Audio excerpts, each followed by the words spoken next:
ሰላም ወደ ተከበራችሁ የንቁ ሚዲያ ቤተሰቦቻችን ከንቁ ሚዲያ የዕለተ ቅዳሜ ዋና ዋናቸው ዜናዎች ወደ እናንተ ይዘን ቀርበናል። ከዜናዎቹ ጋር ንያድናት ነኝ።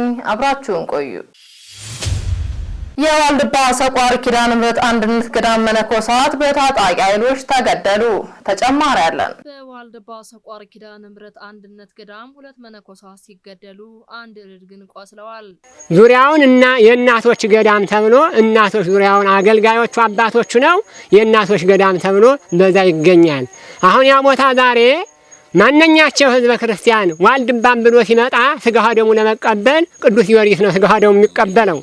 ንጉሥ ኃይለ ሥላሴ መድኃኔ ዓለምን ለማሰራት ዋልድባ እንኳን የሰው ድንግል የመሬት ድንግል ይገኝባታል ብለው በዓለም ላይ ተናግረዋል። ቢያዩትም አማን ባማን ሆኖ ተገኝቷል። ህዝች እስከ አብረንታንት እስከ ዳልሻሃ እስከ ሰቋር አንዲት ዋልድባ ዓለማዋን አይቀመጥባት፣ አትታረስ፣ አትቆፈር መናንያን እንበለ ፈላሲ ይግባ ነጋሲ በ2004 ዓመተ ምህረት መንግስቱ ዋልድባን ሲያርሰው ያለ ፈላሲ ሌላ አይገባባትም ብሎ የኢትዮጵያ ህዝብ ዋልድባ ላይ አዝኖ ነበረ። እንኳን እስላሙ እንኳን ክርስቲያኑ እስላሙ የዓለም ቅርስ ዋልድባ ታረሰ ብሎ አዝኗል። እንግዲህ የዋልድባ ደንበር አሁን ንጉሥ ኃይለ ሥላሴ እዚህ ላይ ድንኳን አሰክለው ደጃዝማች አርአያ የሚባሉ አውራጃ በናባት ነው በደባርቅ የነበሩ የላህን የሻግሪ ህዝብ አሻው ማንኛቸውን እየጫነ አሁን ወንዟን ሽግር ስንል መድኃኔ ዓለም ቤተክርስቲያን እናገኘዋለን። ይህ ቤተክርስቲያን ይህን የማይበላበት ዋልድባ ላይ ነው ያሰሩት ንጉሥ ኃይለ ሥላሴ ናቸው።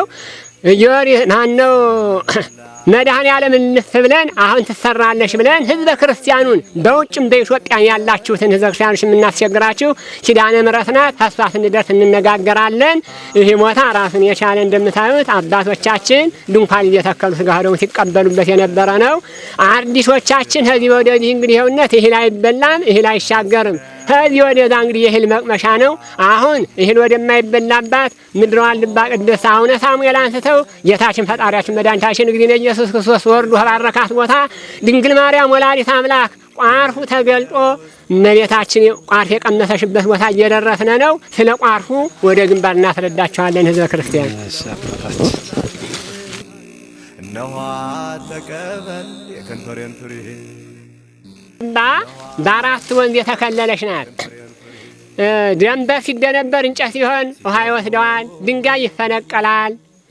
አባቶቻችን ፈጣሪ ሰማያት በምድር ዋልድባን ትክክለኛ የሆነት በምስራቅ እንሲያ፣ በሰሜን ተከዜ፣ በምዕራብ ዘሪማ፣ በደቡብ ማይዝሁል ማይዝሁል የምትባለው ወንዝ እንግዲህ ይችናት ይሆናችሁ።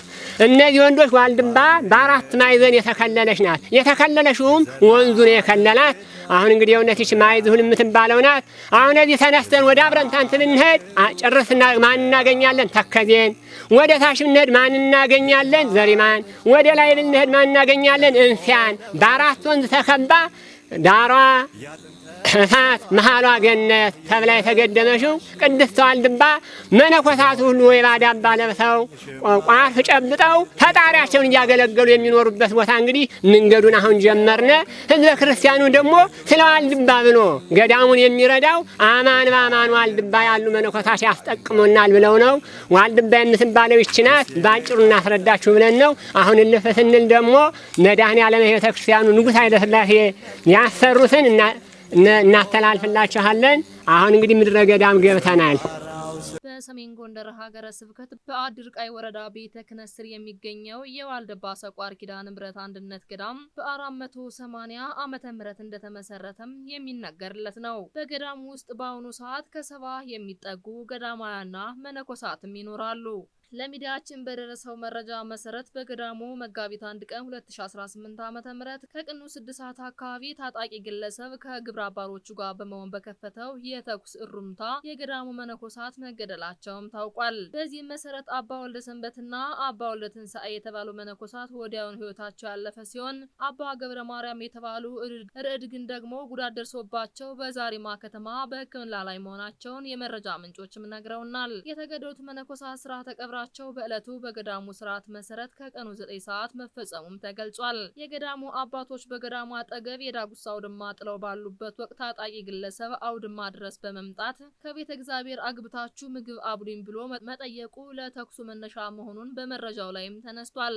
ነገር ግን ለስራው የተመደቡ አባቶች ከእንግዳ ማረፊያ ቤት ሆነ ምግብ መብላት ትችላለህ፣ መነኩሴ ስላልሆንክ ወደ ቤተ እግዚአብሔር መግባት አትችልም፣ ምክንያቱም ስርዓተ ገዳሙ አይፈቅድም እንዳሉት በደረሰ መረጃ ለማወቅም ችለናል።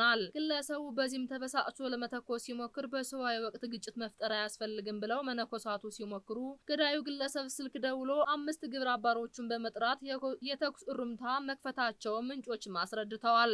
የመረጃ ምንጮች እንደተናገሩት ከዚህ በፊትም ግለሰቡ ጥር 18 ቀን 2018 ዓ.ም አንድ የቅዳሴ ተማሪ አግቶ በመውሰድ ለማስለቀቂያ ከቤተሰቦቹ 200 ሺህ ብር ከተቀበለ በኋላ ደቀ መዝሙሩን ገድሎ መገኘቱም ተጠቅሷል። በተጨማሪ በወር ጥቅምት 2018 ዓ.ም ከዳባት ወረዳ ለቀብር ወደ ገዳሙ የመጡ ምዕመናን ገዳዩን አግቶ 700 ሺህ ብር ቢጠይቅም በሽምግልና ሊለቃቸው መቻሉን ከመረጃው ምንጮች ለማወቅም ተችሏል።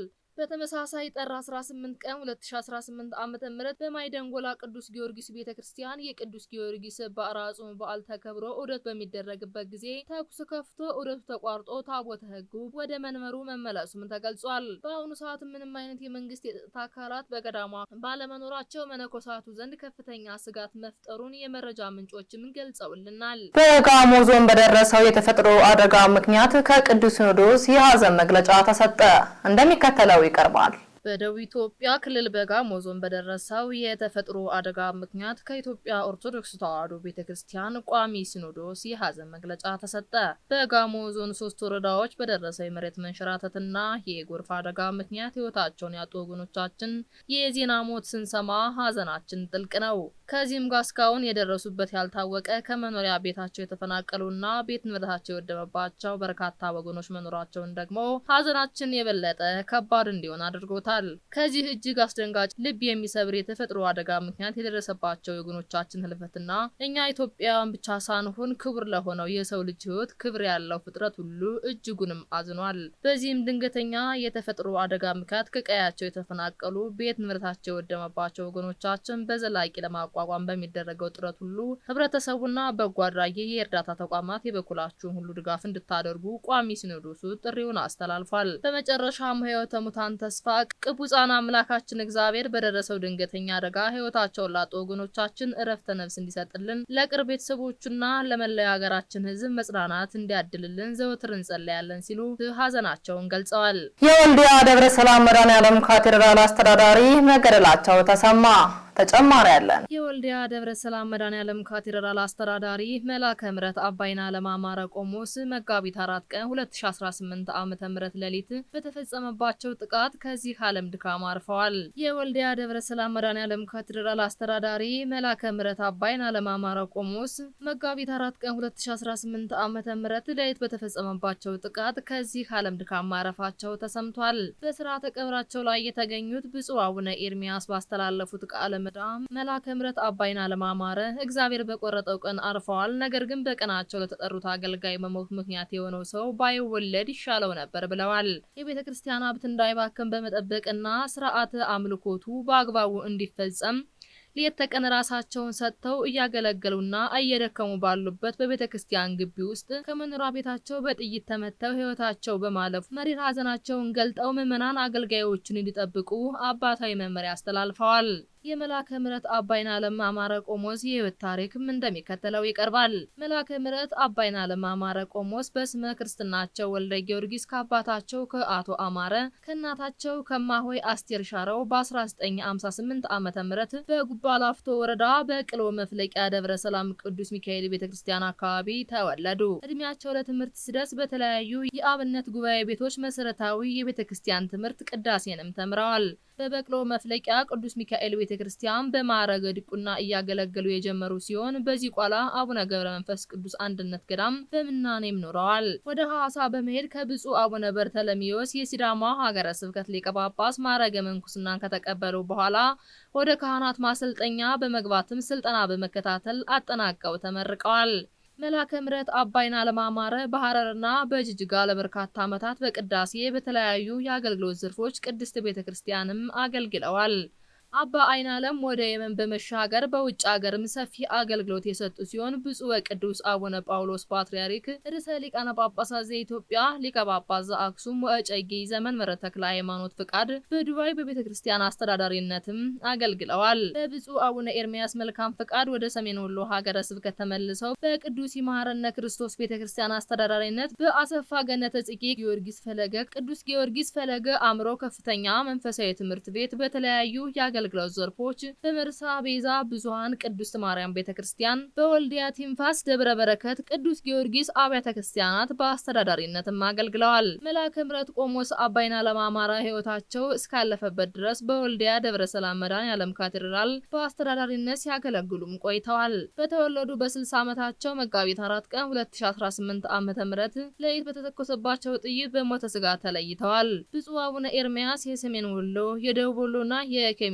ሀገረ ስብከት ሊቀ ጳጳስ ሊቃውንት ቤተክርስቲያንና የወልዲያ አካባቢው የአድባራት አስተዳዳሪዎች የሰንበት ትምህርት ቤት አባላት ህዝበ ክርስቲያንና የስጋ ቤተሰቦቻቸው በተገኙበት ስርዓተ ቀብራቸው ተፈጽሟል። መጋቢት 5 ቀን 2018 ዓ.ም ከንቁ ሚዲያ ያደረስላችሁ ዜናዎችን ይመስሉ ነበር። ቀሪዎቹን ከቀሪ የንቁ መርሃ ግብሮች ጋር አብራችሁ ቆዩ እያለን እኛ ከወዲሁ ተሰናበትናችሁ። ሰላም እግዚአብሔር ከእናንተ ጋር ይሁን። ቸር ሰንብቱ። ንቁ ኦርቶዶክስ ተዋህዶ የጸሎትና የንስሐ መርከብ ማህበር በእግዚአብሔር ፈቃድ በወንድማችን የኔነ ተስፋዬ አስተባባሪነት ከተመሰረተ ጊዜ ጀምሮ ከሚሰጣቸው ዘርፈ ብዙ መንፈሳዊ አገልግሎቶች መካከል የሐዋርያዊ አገልግሎትና ያሬዳዊ ዝማሬዎች አንዱ ነው። በዚህ ክፍል የኦርቶዶክሳዊ ተዋህዶ ቤተክርስቲያንን ዶግማና ቀኖና የጠበቁ ኦርቶዶክሳዊ ለዛ ያላቸው ለነፍስ እረፍትን የሚሰጡ ወቅታዊና ዘመኑን የዋጁ ስብከቶችና ያሬዳዊ ዝማሬዎችን በመላው ዓለም ለሚገኙ ተመልካቾቹ በንቁ ሚዲያና በኢትዮ ማህበር የዩቲዩብ ቻናል እያቀረበ ይገኛል። አገልግሎቱ በመላው ዓለም ለሚገኙ አማኞች ተደራሽ እንዲሆን በየዕለቱ የሚለቀቁ ስብከቶችንና መዝሙሮችን ላይክና ሼር ያድርጉ። እንዲሁም የዩቲዩብ ቻናላችንን ሰብስክራይብ በማድረግ የዚህ ታላቅ አገልግሎት ባላሻራ ይሁኑ። ንቁ ሚዲያ ርቱ የቤተ ክርስቲያን ልሳን